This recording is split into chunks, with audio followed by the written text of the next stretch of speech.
আজ 29 দিন গোসল করিনি। একটা দিন রোদ উঠে আছে, দেখি কলের পাশ যাই, গোসল করার সাহস হয় না।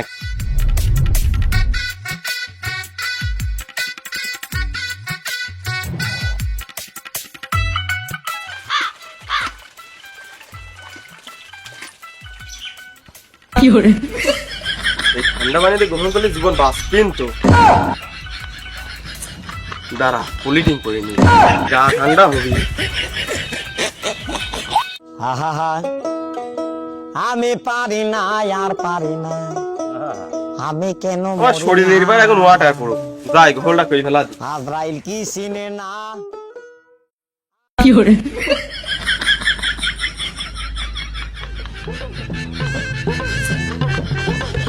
গোসল হয়ে গেছে।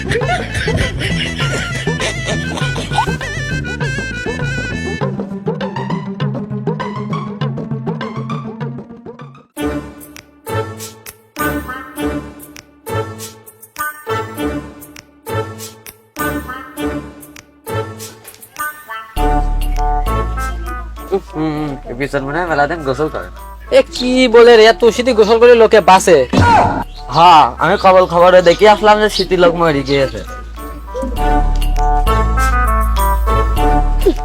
সারা পিছনের গা দিয়ে কুকুর মারা গন্ধ বাড়ছে। এ বাপু, শোনো, কি বললে? গন্ধ নাকি? হ্যাঁ বাপু, তোমার গা দিয়ে কুকুর মারা গন্ধ বাড়াচ্ছে। কতদিন যে গোসল করনি তুমি? হ্যাঁ, আমি নয় আজ 59 দিন গোসল করিনি, আর কয়দিন গোসল না করলে যে আমার নাম ওয়ার্ল্ড রেকর্ডে চলে যাবে। এসব খবর কি তুমি জানো?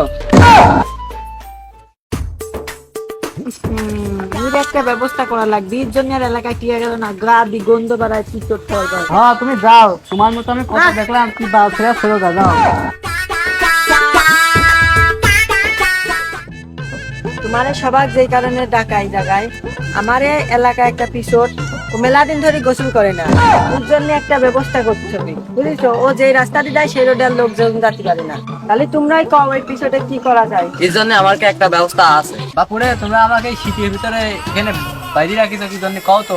এই শীতে তুমি গোসল করো না, তোমার গা দিয়ে অনেক গন্ধ বাড়ে। আজকে আমরা সবাই মিলে তোমাকে গোসল করাবো। তুমি যেই পথ দিয়ে যাও সেই পথে আর আরেকটি লোক যাতে পারে না গন্ধে। তারে যা, এক বালতি পানি নিয়ে যা যা। আমি কেন মরি না। না বাপু, ওই পানি আমাকে দিও না, ওই পানি না, ওই তো অ্যাসিড।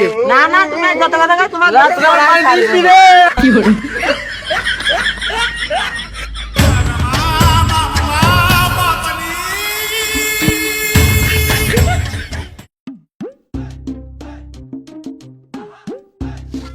এই শীতের মধ্যে গোসল যে করবো, পুকুরি পানি যে ঠান্ডা। এই শীতের মধ্যে গোসল করলে তো বাঁচবো না।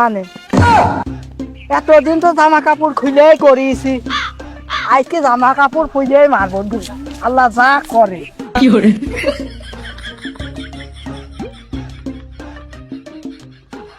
No.